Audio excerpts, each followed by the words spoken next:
From lanterns sparking a midnight ride, to signatures declaring our independence, to morning rituals, hands over hearts, and game days. For nearly 250 years, Americans have carried freedom forward. Now it's our turn. In 2026, we'll reflect on our founding, commemorate our history, and take one small step together. Submit, share, teach, host. From sea to shining sea, united in action, we'll celebrate our freedom, dignity, opportunity, law, limited government, and civic duties. The founding principles of our country. Because America's story isn't finished, it's still being written. By us. The Eagle has landed. Please welcome to the stage, Katelyn Bledsoe.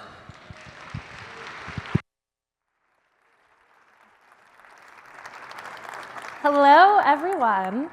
Welcome to the Washington, D.C. One Small Step marquee event. Tonight is not just about marking history.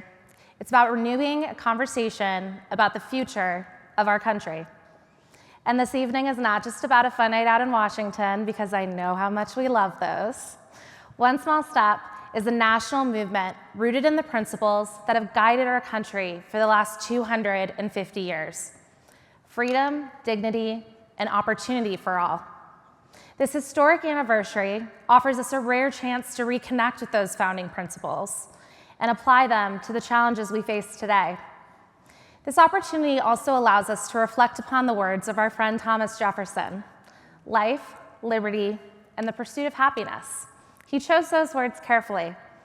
Where others spoke of property, Jefferson spoke of possibility, our freedom to work, build community, find faith, speak freely, and ultimately better our lives. And in framing our rights as a pursuit and not as a guarantee, he made a lasting claim. Government does not define the good life. It protects the freedom to seek it. Tonight's programming is designed around that theme, from reflection to action.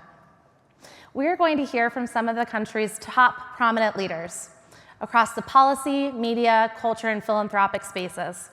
They're going to offer us a unique lens on how these principles can still shape our country, even in divided times.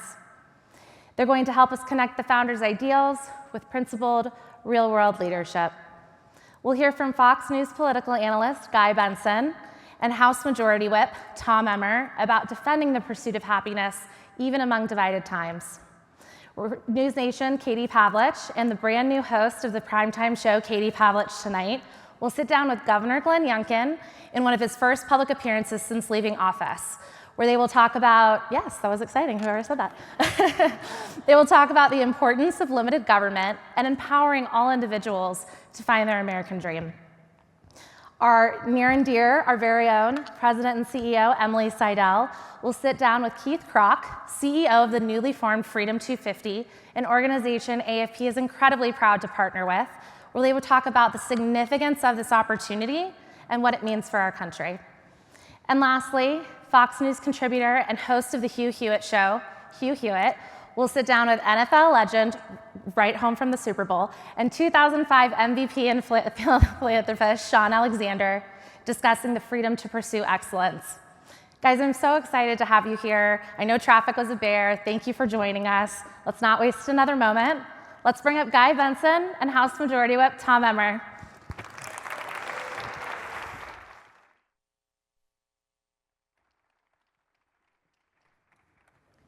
Good evening. Thanks so much for coming. This is an incredible, stunning venue, so really appreciate you guys coming out, braving the cold and the traffic and all of that. It's great to see you again. Good to see you, Guy. Let's talk about America 250 against this backdrop of a lot of unhappiness, it feels like, in the country, right? Our politics don't exactly scream happiness, even though a big part of our DNA is the pursuit of happiness. It's a very polarized time. What are some of your thoughts about celebrating this huge milestone for our nation against the backdrop of a lot of division that you live every day? Well, I think, first off, thanks for having me, and thanks for everybody showing up. This is going to be a historic year. It's already been a historic Congress, and you asked me about the pursuit of happiness. This is still the great experiment. That's why the pursuit of happiness is a concept. What this government allows us all, Guy, is to pursue our best self, our greatest opportunities. And despite the division, I think our best days are still ahead of us. You see, we go through these growth rings, if you will, every few decades. And everybody thinks that this is the one that is going to cost us whatever, and we come out of it even better. We're in one of those growth rings now, and if you want to just compare us to everyone else, we're the only ones, the United States of America, this great experiment, the only one that grows our way right out of these experiences, even to a bigger and better free society. I want to talk specifically about younger Americans because, and I'm not trying to bring things down, but if you look at polling, there's not a ton of patriotism among the youngest voters. And we've seen this drop off in pride in the country. And as a millennial, it's very easy to dump on Gen Z, and I enjoy it. But I'm actually worried about my generation and the next one down because many of them have been taught, inculcated really with this sort of anti-American negativity. Then there's others who will say, okay, yeah, we'll have this big birthday celebration this year and we'll talk about our history and the amazing figures that have built this country. They'll say, that's great and that's cool, but that's not really available to me anymore and I'm not really part of that. How can we start to turn that around and how can we take amazing, inspiring examples from our history and use that to create a recognition that no, actually we the people need to continue to do this.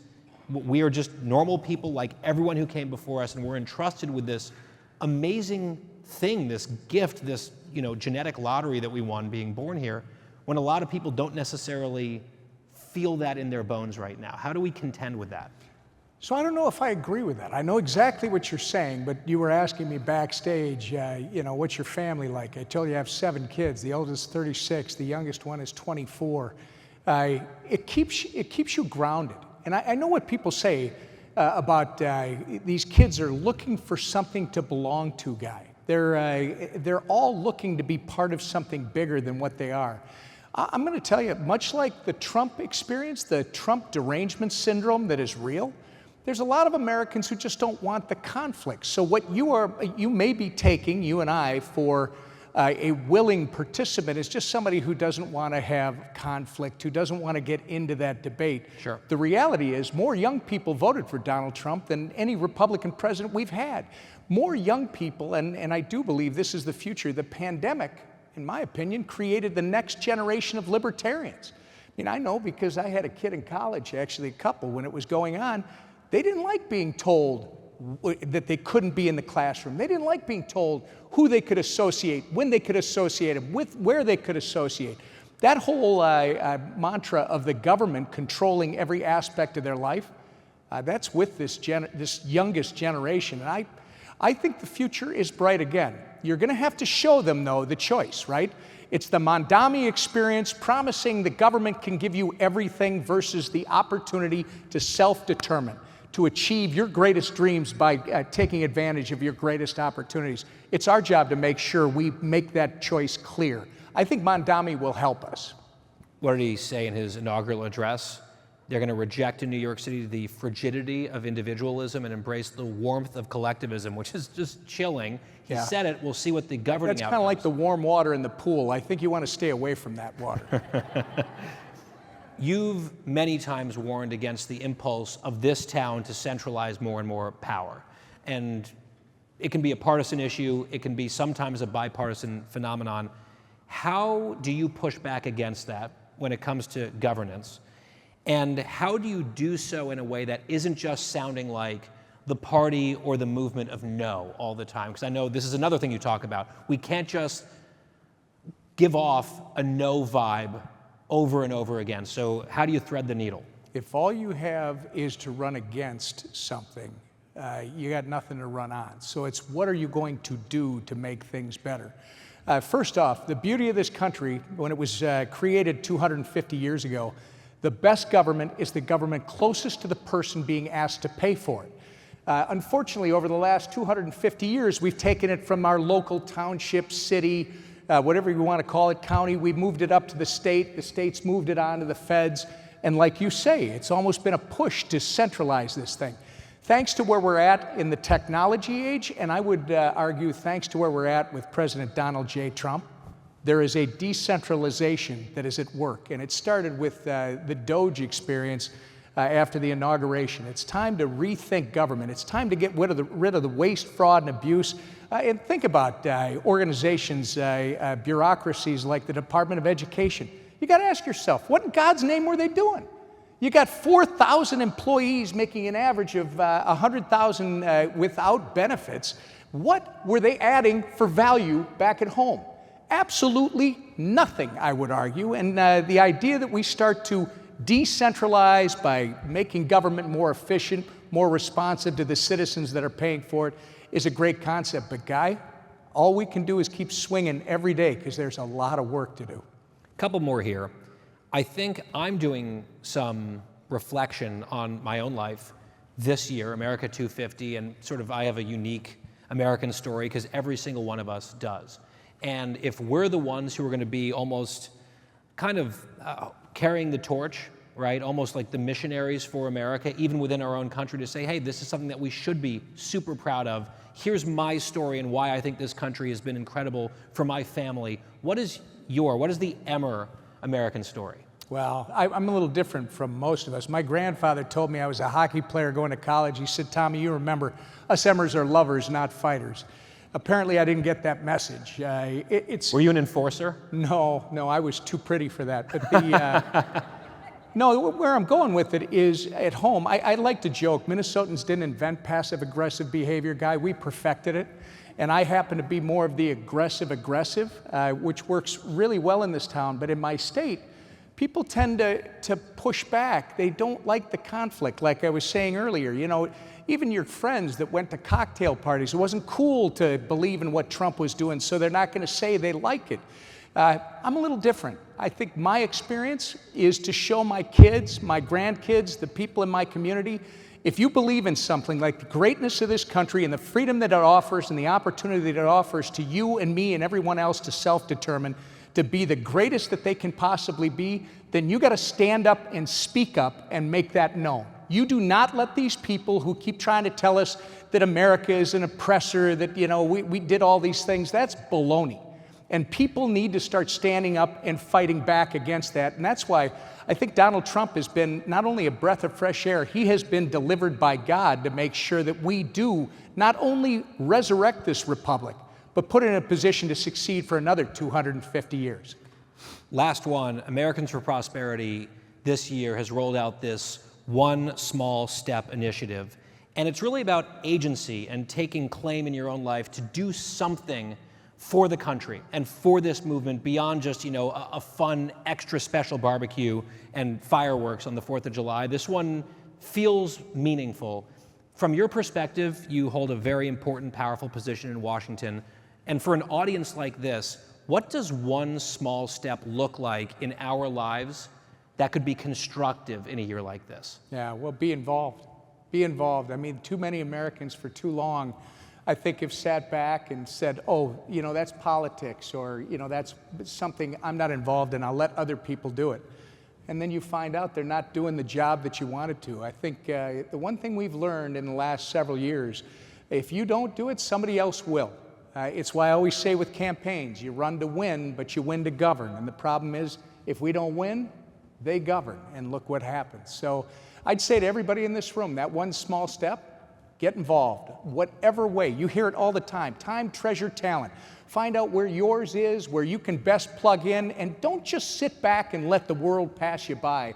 This great country is worth preserving and making sure that it grows and provides the same type of freedom and opportunity for our kids and grandkids and generations to come that we've had. Yeah, and the reason I sort of opened with a few questions that maybe sounded a little dour or dyspeptic or negative is because I think despite some of that mood out there, the best way to fight it is with positivity and a sense that we actually do have our best days ahead, and we have so much to be grateful for in this country. So that positivity coupled with action, what better time to think about what we can do than this birthday of our country, 250 years, what a miracle.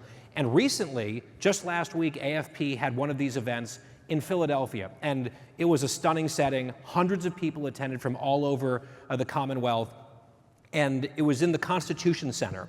So there was some reverence there, a beautiful atrium, and you look out, it was freezing. It was absolutely frigid, but there was Independence Hall. And I hadn't noticed it, and I looked, and it was all lit up, and I sort of got goosebumps in that moment. And the Ruthless guys were there. It was an incredible, incredible evening, and AFP is going to be rolling out these types of events all across the country over these very special 12 months. So, Mr. Whip, thank you so much for your time here. And for those of you who weren't in Philly, take a look about what happened there. Freedom doesn't defend itself. People have to defend freedom. When in the course of human events, it is such an honor to kick off celebrations for America's 250th anniversary right here in Philly. Philadelphia is absolutely the best place to take the first one small step and to host the very first marquee event across the country, because this is the birthplace of freedom. What's most important is that attendees walk out of the door ready to take action. All right, Philadelphia!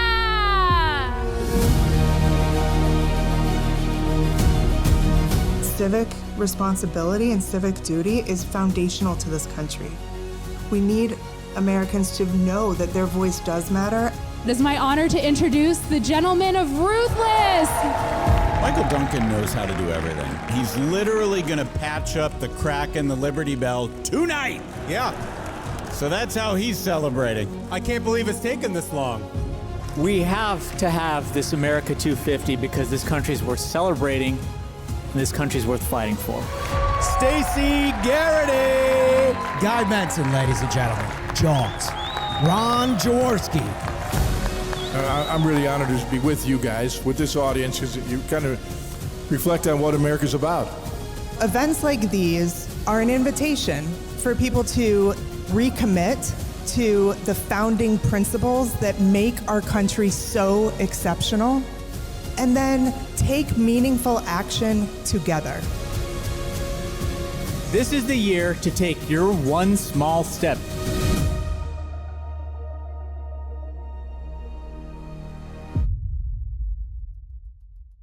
Please welcome to the stage Katie Pavlich and Governor Glenn Youngkin.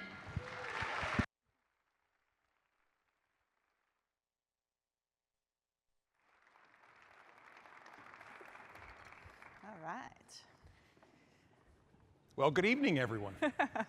Good evening, everybody. Thank you for crossing the river to the new glacial ice field of Washington, D.C. Yeah, the plowing wasn't so good. Yeah, not so great. It's been here for a while. It is an honor to have you, Governor, here at this event with Americans for Prosperity and Freedom 250. This is the first time you've really been out in public to do any kind of interview or discussion since you've left the governor's mansion in Virginia. I'm a Virginian. I used to call it the freedom side of the river.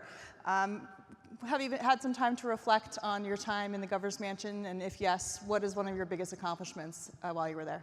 Well, first of all, thank you for being here with me, and Americans for Prosperity, thank you for all you're doing to not just remind us that this great country was founded on an idea, but to remind us that we need to remember, reinstate, and reinforce it all the time. Also, congratulations on your new show. Thank you. Yeah, my name's Glenn Youngkin, and I'm unemployed. And it's been a little over 3 weeks.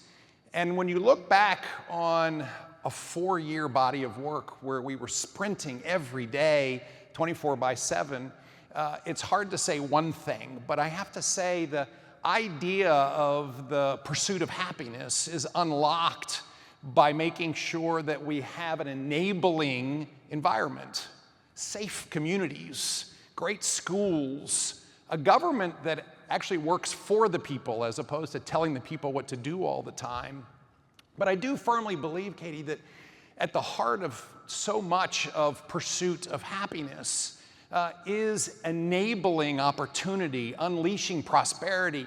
And it was through the work we did in economic development and turbocharging a job market that had really gone to sleep for 8 years in Virginia that I think will have the most immediate impact. And that was really driven by an effort to deregulate and recognize that free enterprise is free enterprise, and government needs to get out of the way. And we streamlined 30% of Virginia's regulations over 4 years to make sure that people were able to do business and move fast. We targeted workforce development to make sure people had the skills to do the jobs. And we recognize a basic truth that government does not create jobs. Businesses do. And therefore, recruiting them into an environment where they could flourish was critical. We brought $176 billion of economic investment, and to scale it, it was more than the last 6 administrations combined. It underpins 85,000 new jobs on top of 270,000 folks that were working when I left versus when I started more. And I think the heart of all of this is 3 magic words. You know, the most powerful words in the English language are I love you. Right behind them are you are hired. And it unlocks everything for someone to feel purposeful every day, to deliver for their family, and to make sure that they are fulfilling God's destiny on their life. So I have to look at the heart of opportunity, and it really is jobs. When you ran for office, you made it a point to campaign on the idea that you shouldn't have trust in government. I have trust in you. You trusted parents, you trusted workers, you trusted that people can make better decisions for themselves when government is small and works for them. Can you talk about how you were able to really use that word trust and to build a relationship among different demographics in Virginia, all different, leading the state through economic hardship, leading the state through divisive cultural issues, still having a very high approval rating through all of it. Talk about how you were able to build a relationship by putting trust back in the hands of the voters rather than saying, you can rely on government, we're going to solve all your problems. Yeah, how about that for a concept, which is to first of all make it very clear that the role of government is not to do everything for you. The role of government is not to be an omnibus provider of everything, but in fact to serve in those areas that we are required to serve. And at the heart of that was the role of parents and their kids' education. And just to wind the clock back, and I know we don't want to go back to dark times, but as we were in the middle of the pandemic and Suzanne and I were watching what was happening, what we saw was a state government telling parents, we know better than you. A state government that was keeping schools shut. Virginia was 46th in the nation in getting the schools back open. And we saw a school system that was also, while children were at home, finally, with great transparency, displaying a basic belief. We're going to teach your children what to think and not how to think. And all of a sudden, parents across the political spectrum said, those are my children, not government's children. And that's why I firmly believe that step one of empowering parents and putting them back at the head of the table in their children's lives is such a fundamental truth in education. And that's why I do firmly believe that Republicans understand this. School choice is critical, empowering parents to decide a best pathway for their child. But on top of that, schools that are standing for excellence. Virginia had gone through this 8-year slide where they basically changed proficiency standards and became the lowest proficiency standards in America. And we put them right back at the top. We increased transparency in schools so parents and students understood how they're doing. And today, accreditation in Virginia is ranking schools based on being excellent or being poor.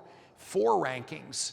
Today, we make sure that parents understand that there are multiple pathways for their children. Yes, there are tax-driven scholarships for their kids to go to private schools. There are pathways for career and technical education for those students that don't want to go to college. And by the way, how about this for a really scary truth? Not everybody has to go to college. Yes, and what a in concept. fact, if you're a welder or in the skilled trades today, you have a great life. Yeah. I call it the F-150 program. You can get an F-150 after 2 years with no school debts and a great career. So this idea of reestablishing faith and trust in institutions started with parents understanding that they can trust the people they elect to look out for their children and for their rights. Yeah, COVID was a perfect example, especially in Virginia, of the government saying, we're here to help, and actually doing severe damage by not trusting the people with their own lives and their own prosperity, especially for their children. I know you said you're unemployed, but I think you're here tonight. We're asking for your advice and your perspective on a number of things. What is your advice to those who are approaching policy now as they move into the next year, into America's birthday, especially given the political demographics of purple Virginia, even blue Virginia? You were able to navigate all of that as a Republican. What is your advice nationally for these policies that are small government and prosperous to thrive in an environment where people claim that they are outdated or old-fashioned? Well, first to remind ourselves how we got here. And it starts with 250 years of experience that was placed on top of a basic truth. The basic truth that America was formed on an idea, not a geography. An idea that Thomas Jefferson wrote it down. I mean, we hold these truths to be self-evident, that all men are created equal and they're endowed by their creator, not by government, not by a king, but by their creator with certain unalienable rights, and among them are life, liberty, and the pursuit of happiness. This concept was so revolutionary, they had to remind everybody with the next sentence that in order to secure those rights, governments are created by men, and they are in fact deriving this sacred power, this real power, from the governed. And this is what we have to remind ourselves, who we work for. We work for the people. And when we work for the people, then we are in fact responsible for delivering results. And the 250 years of experience tells us that there are policies that work and policies that don't work. And common sense is the big delineator. Let's just be clear. Open borders don't work. A weak America unleashes chaos around the world. High taxes drive down prosperity. Overregulation drives away business. By the way, low expectations in schools means our kids aren't going to be prepared. I mean, these are bad policies. Good policies work. Closed borders, a strong America, low taxes, low regulations. By the way, more police on the street. These work. And so this is a moment for us to rest on not theory, but real results, and then remind everyone that common sense prevails. And that's why this year is so important. We have to, one, deliver results as Republicans in leadership positions. And then second of all, we have to remind everybody why those results are there. And it is the result of good policy, not bad policy. And therefore, we have to put Republicans, we have to hold the majority in the House, we have to extend it, we have to extend our majority in the Senate so that we can continue to lead with this license that is given to us to deliver results. As we look around the globe, America is a somewhat young country. 250 years is not that long to be a country, and there's been a lot of foreign influence coming into the United States trying to change our way of life. What is your perspective on how to conserve the American ethos of how we have limited government? We are endowed by our creator. We believe in our Constitution. The Declaration of Independence still means something, that it's worth fighting for these ideas that the Founding Fathers fought and died for, gave up their sacred honor and everything they had to found the country. When there is a lot of global pressure that boundaries don't really matter, countries don't matter, and certainly America has no business claiming that they are exceptional. Yeah, well, I think we begin with just refusing to accept that because it's wrong. And therefore, we have to start by saying America is exceptional. There was a moment of clarity in 1776 and in winning the American Revolution with the battle at Yorktown, in forming a constitution that had never been constructed before, with Patrick Henry saying, I will not vote to ratify that Constitution unless it has a Bill of Rights to protect those inalienable rights that we are given. I mean, there was a moment of divine intervention in the formation of the United States. And we can't forget that. But 250 years on, with the experiences that I was just talking about, we also understand that America is America. Yes, we are America that is influenced and contributed to by people from all over the world over the last 250 years. But we are America, and therefore we have to stand for America. And I think this is something in the year of 2026 where we're celebrating this amazing moment. It's so much more than flags and fireworks and tall ships, which, by the way, are great. We love all that, though. We love all that. More, please. We love all that. But it's also a moment for us to remind everyone, those of us that know it, those of us that may have forgotten it, and those that have never heard it, why America is so exceptional. And I believe this is our collective responsibility in 2026 to do exactly that around your dinner tables with family, in churches on the weekend, when you're driving your kids to school or have the opportunity to sit with neighbors. The foundational beliefs of this country have to be on the docket to be discussed, and we then must get engaged in all kinds of events, and there are tons of them. I'm going to apologize to those of you that might hail from one of the other 12 former colonies, but America was made in Virginia. I feel bad for Pennsylvania because of the great film, but you know, at the end of the day, for those of you that live in this area, I mean, there is an extraordinary amount going on this year to reinforce, to re-experience, and to re-understand these core principles. And that's why this is such a special year. Before you go, I just want to get your personal reflections of being the governor of Virginia. There have been a number of Virginians who became presidents. George Washington's home is in Virginia. Thomas Jefferson's home is in Virginia. You talk about Virginia being the place where the American Revolution really started. Williamsburg is one of those places. The British tried to take their guns and powder, and they said, no, thank you. And that's where it kicked off in Virginia. So have you thought about the position that you were in as governor in 4 years in Richmond, not compared to, but just what that meant as a historic fact of being the governor of Virginia, a place where America really has so many roots and so much important history for our country? Yeah, it was an overwhelming and humbling emotion every day. And I just will put it in context. I woke up every morning in a home that was procured by Monroe, the oldest purpose-built governor's mansion in America.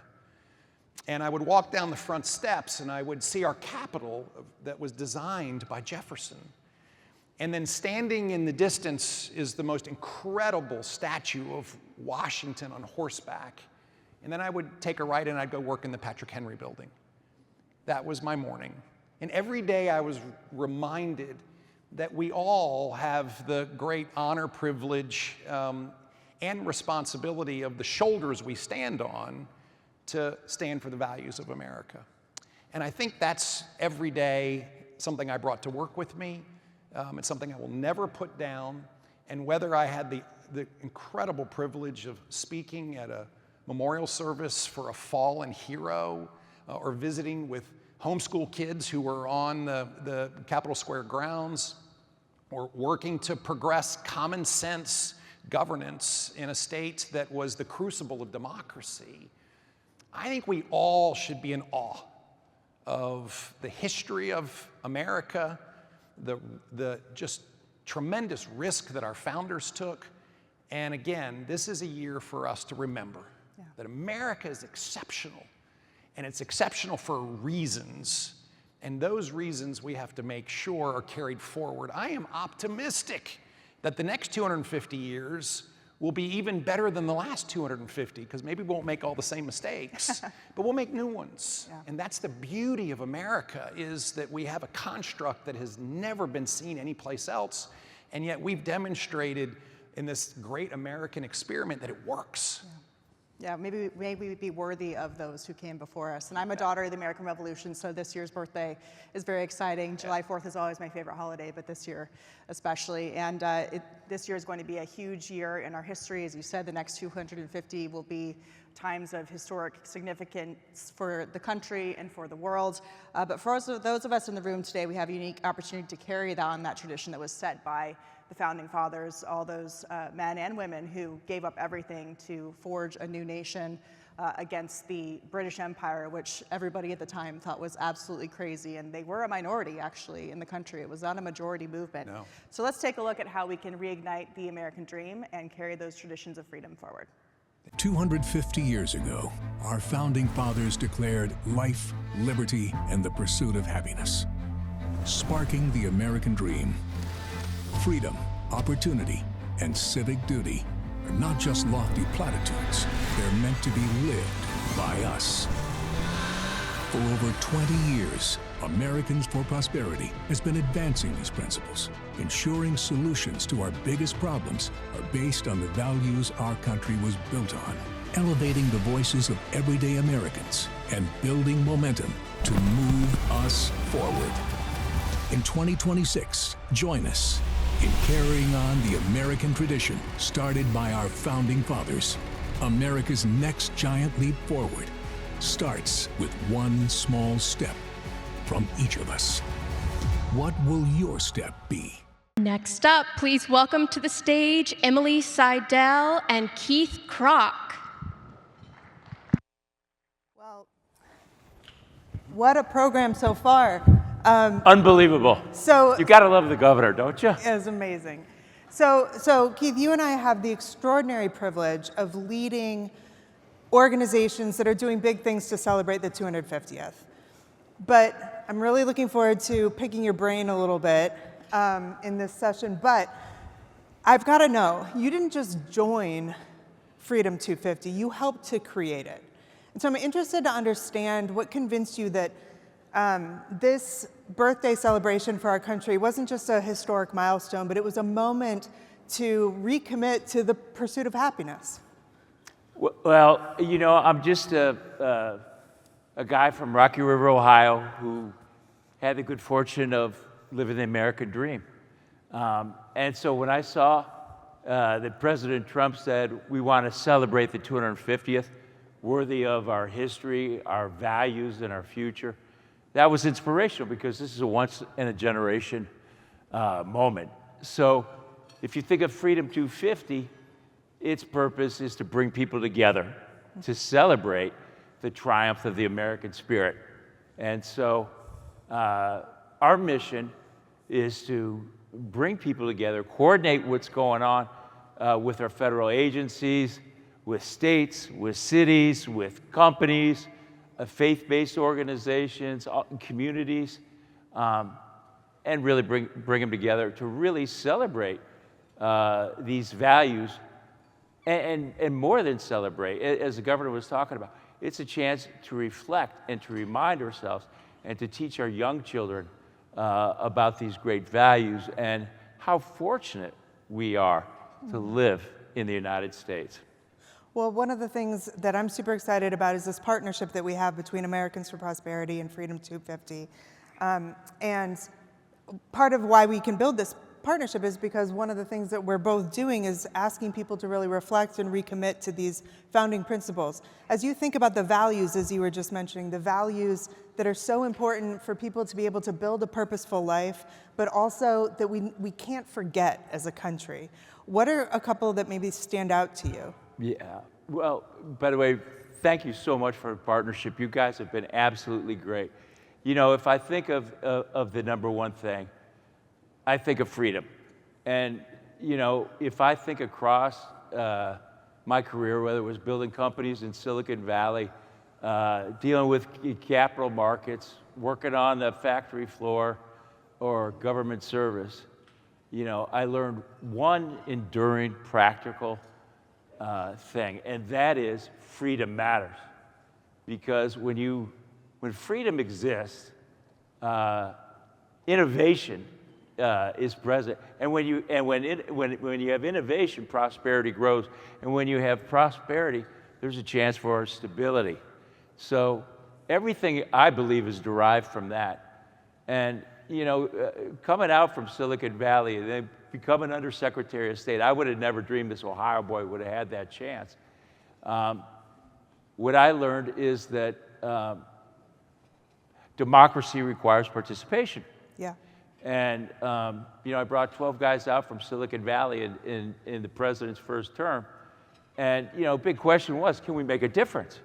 Well, we found out we could make a difference. And had a chance to do all kinds of extraordinary things.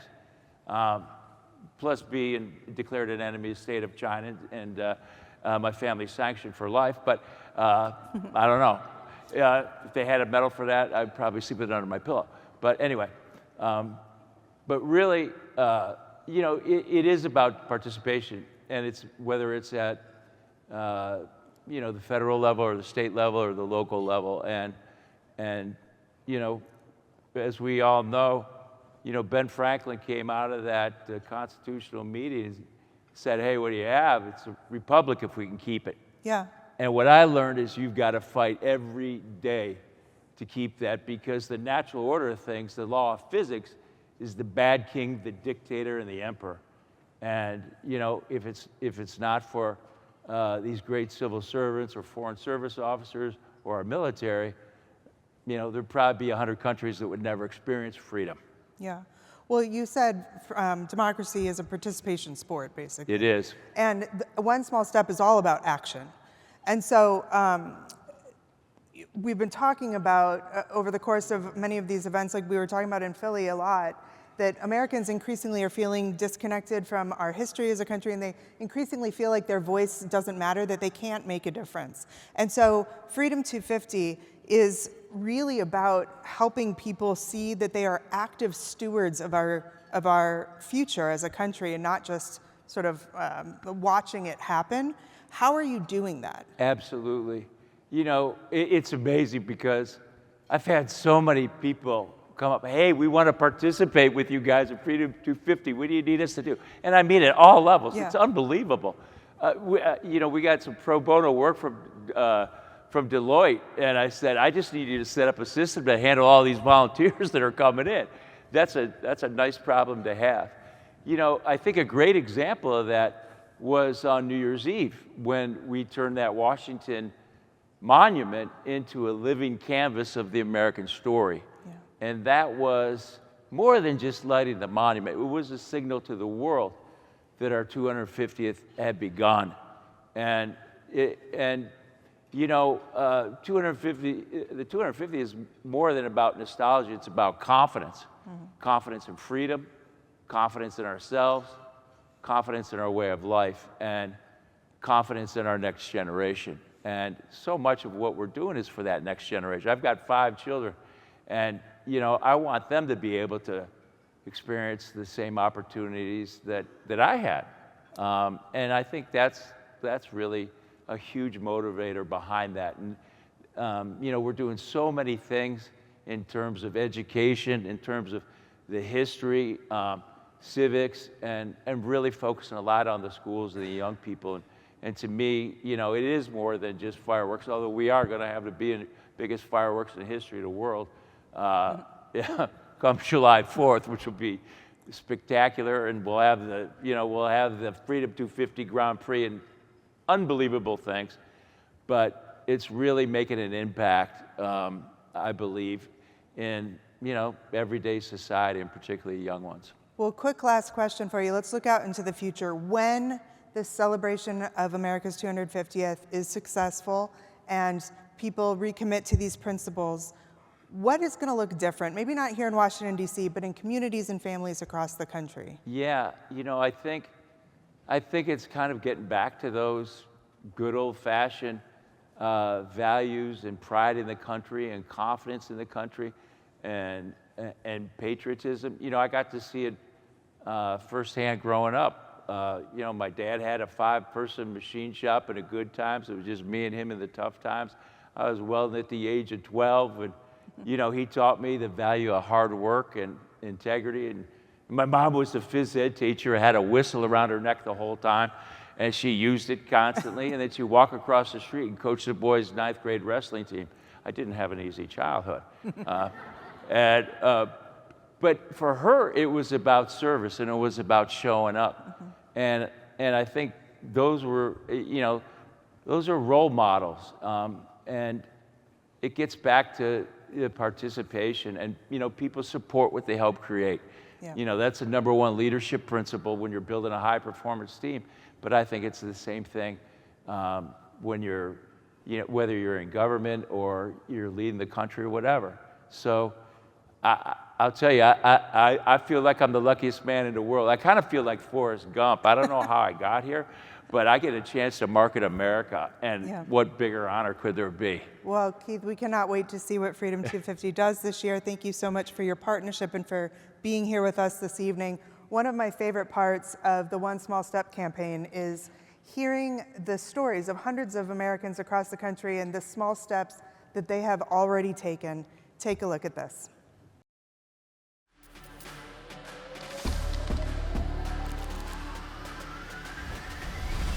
With AFP, I've attended events, written letters to my elected officials, and made phone calls to help protect the tax cuts that families and small businesses need to keep their hard-earned money. Through a partnership with Americans for Prosperity, I learned something important. One person working consistently can make a real difference.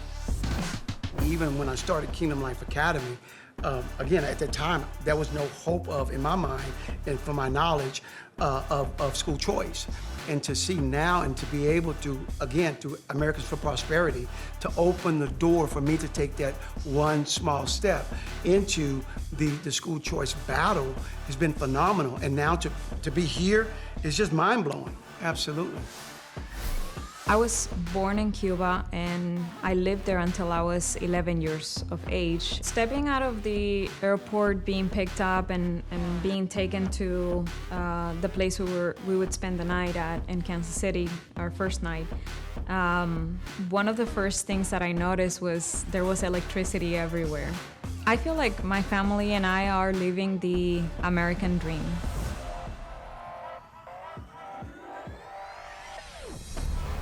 Oh my gosh, this was such an amazing event. The Ruthless guys absolutely killed it. The crowd was on fire. That's the entire point of this campaign. We want to connect people to our founding principles.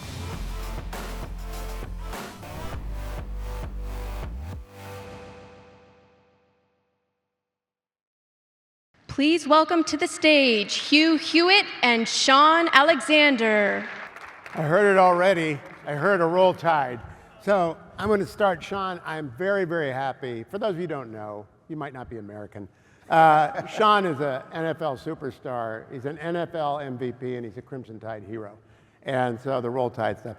Shaun, I was very nervous getting ready for this. I was afraid the Seahawks were going to lose. And your team won. How was that watching? Oh, man. To win the Super Bowl and then get on a plane and fly out here. So I just landed this morning to get here. So it's super exciting. The parade is Wednesday, back in Seattle. So, but it's an honor to be here. And of course, Roll Tide, go Seahawks. Well, I was feeling good. Any Kenneth Walker, the third love, running back big on the Super Bowl day, was it? Yeah. You know, to watch him play. And he's such a quiet person, doesn't like crowds, and out of all things, he wins the MVP of the Super Bowl. Yeah. He's in Disney World right now, so it's great. Shaun, I was out to dinner last night with a friend. I've interviewed presidents and prime ministers. I interviewed a crown prince yesterday, but I've never interviewed an NFL MVP. So I'm out to dinner last night. I said, what in the world do I ask an NFL MVP? He said, that's easy. He's a Warhawk dad. Why didn't you pick Auburn? And so oh, wow. I found out there are communists here. They don't know what that joke's about. Yeah.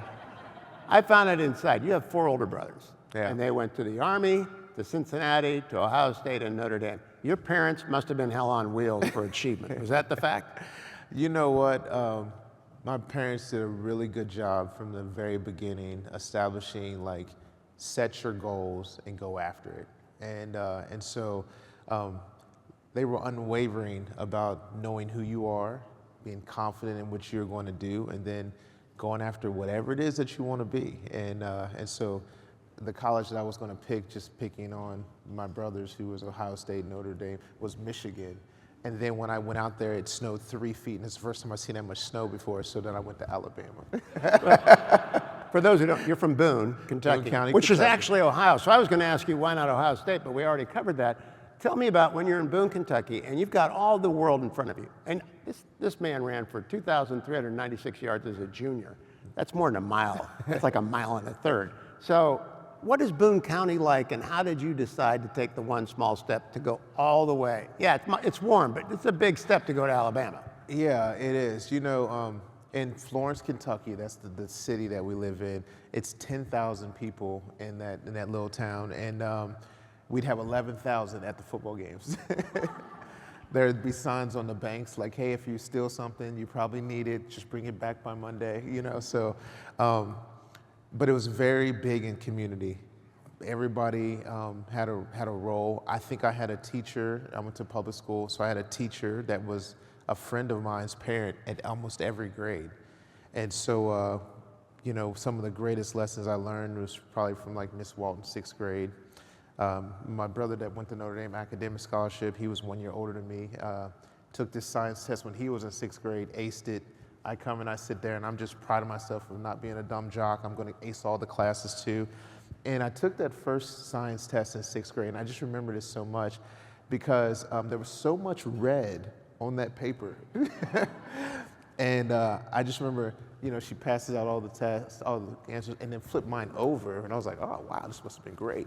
No, okay. And I just remember when I flipped it over, tears coming down my eyes. It was a good-looking Denzel Washington tear, though. It was coming down. And she said, "You want to go outside and talk?" I was like, "Yeah." And I went out there and I just said, "You want me to be like Duran, and he's just amazing and brilliant." And she said, "I don't need you to be Duran. I need you to be the best Shaun Alexander the world's ever seen." And that's been my goal. Good teacher. Yeah, it's been my goal, and that's what I try to share with everybody else. Go be the best you the world's ever seen. You are not, the theme tonight is one small step. Encourage people to take one small step. You've taken a lot of steps. I mean, you've run and run and run again. So I was thinking about how to get that into the theme. You got injured a few times. You had to get back up and take another step. How did you figure out you were going to do that? You know, I think that whenever you look at life, like there's no such thing as everything being perfect. There's no such thing as it always falling your way. So you just know, like, part of this is the game. The game of life is this: get knocked down and get picked back up.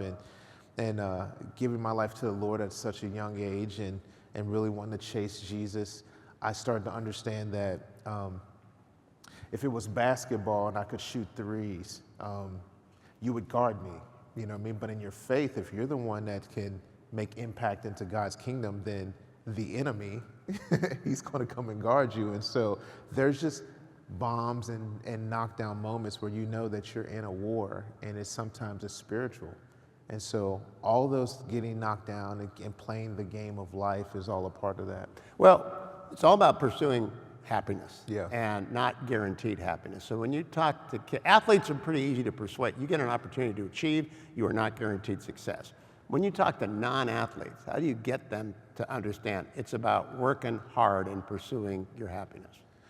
You know, when I think of non-athletes, the biggest thing I always had to tell them is, like, on every team, there's a different position, there's a different role that you have to play, and that's kind of how it is in life. Like, you know, there's many people that are part of my companies, and they have different roles, and I always have to challenge some of the college kids now about, you know, who's going to be on their team, from marketing agents to businessmen to trainers to nutritionists, and I even tell them, challenge one about their faith. I was like, now, you know, you wouldn't go get Hugh to come lift weights with you, you know what I mean? You wouldn't. He's going to be the one that's going to challenge you how to think. Well, you also do the same thing with faith. You get the people in the right seat on the bus and you go do life with them, but it doesn't have to be one person trying to fulfill all the things needed. And when you do that, you have a true opportunity to do something special. You're expecting your 14th child. Yes. So you are an optimist, all right? So you're believing in America.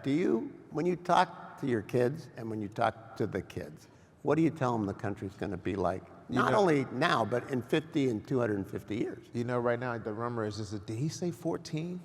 Yeah. I hear you. Yeah, so my bride and I, we're expecting baby number 14, like in 2-3 weeks. Yeah, super excited. Yeah, she needs more claps than I do. I was just part of the game. And, and so it'll be our 11th girl. So it'll be 3 boys and girl number 11. Yeah, a lot of girls in our house. Yeah. So the boys were with me at the Super Bowl. So, you know what a wedding costs? Keep working. Man, yeah, I've got to work forever. You know, and one of the things I always try to tell my kids is really that similar line. You know, we have 4 keys to success: put God first, set high goals, work hard, and enjoy the moment. And so everything that we do is going to be lined up in those kind of ways. Like, man, like whatever it is, did you put the Lord in it? You know, is he the one that's going to be focused? Because at the end of the day, we're all going to write a book about our lives, and the star of the show needs to be Jesus. And so if we put God first, it gives us a chance to really go do something special. And then setting goals is really simple. A lot of times people don't accomplish something big. It's because they didn't think about going all the way to the top. And so we established in our house that we're going to go farther than what we can even imagine. So we have to at least set the goal to get up there. And then working hard is working hard. This is what I want to get. We got a couple of minutes. I want to finish on this. You've been on a lot of teams, and we want people to step up and get involved in this country again. You ran for student body president 6 times and you won 6 times. So you're not a stranger to politics. I did a deep dive on you. You did your homework. That's good. I did my homework. What do you tell people about when you on a team and you see an undrafted free agent or you see a freshman walk on when you're a senior at Crimson? Can you tell who's going to make it, and what do you tell the kids who might need some picking up, get in the game? Well, I just think that everybody needs to understand they have value. And so, you know, when we talk about everybody take the next step, you have value and you have a position for our country, for your community, for your family. You just got to be confident enough to go take that step. Like, so no one wants you to come and get tackled by people and break all kind of records. That was my job, you know what I mean? And so, and Kenneth Walker last night, go Hawks. Your job is to go be the best version of yourself and take that step into it, because that is your faith walk, that is your giant leap. And if you do it, you impact everybody around you that needs you to be you in that moment. That's a very inspiring message on which to end. Shaun, great to talk to you. I would like to welcome now back to the stage Emily Seidel, the president of American for Prosperity, and their CEO. Emily, thanks for putting together a great event. Thank you. Holy smokes. Okay, 11 girls. I have 2, and I can barely handle it.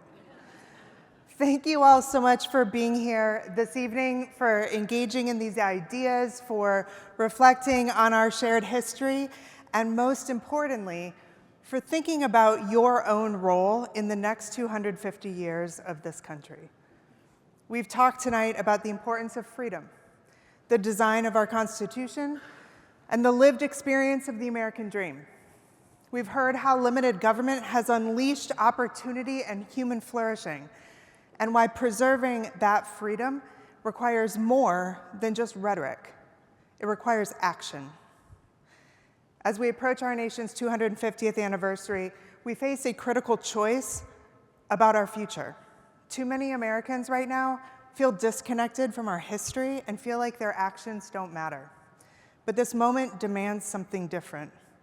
It demands a renewed sense of civic confidence. We talked a lot about that from up here. And a belief that small steps collectively drive big change. I've said this before, we have to have an urgency about defending freedom. Because for too many people, pride in America and a belief in the American dream is declining. And I don't think it's any coincidence that that's happening as the size and role of government in our lives grows, because many feel their agency and their opportunity shrinking as the government gets bigger. Our challenge and our opportunity is to reverse that trajectory. That's why One Small Step is more than just a series of events like this one. It is a movement. It's a movement to reconnect people to the idea that freedom doesn't defend itself. People do. We're not just celebrating the principles, we're challenging Americans to act on them to do something. And you've seen examples of how we're taking this message to Americans across the country over the airwaves and in communities and online. So tonight, I invite you, each of you, to not just reflect, but to take your step. Reach out to somebody on our team, Americans for Prosperity or AFP Foundation, the Libre Initiative, Concerned Veterans for America, it doesn't matter. Any one of us, let's talk about how you can help make this year meaningful for our country. There is a place for you and your organization in this effort.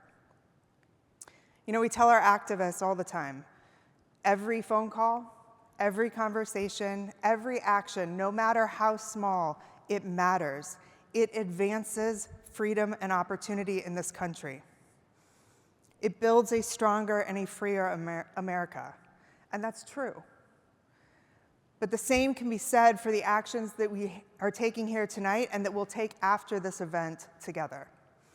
The founders believed that the pursuit of happiness was essential to human dignity. It's not a distant ideal. It's a principle that needs to be protected and renewed by each generation. Now it's our turn. So let's take one small step towards a future that's defined not by division and control, but by opportunity for all. Thank you all so much for being here. Have a great night.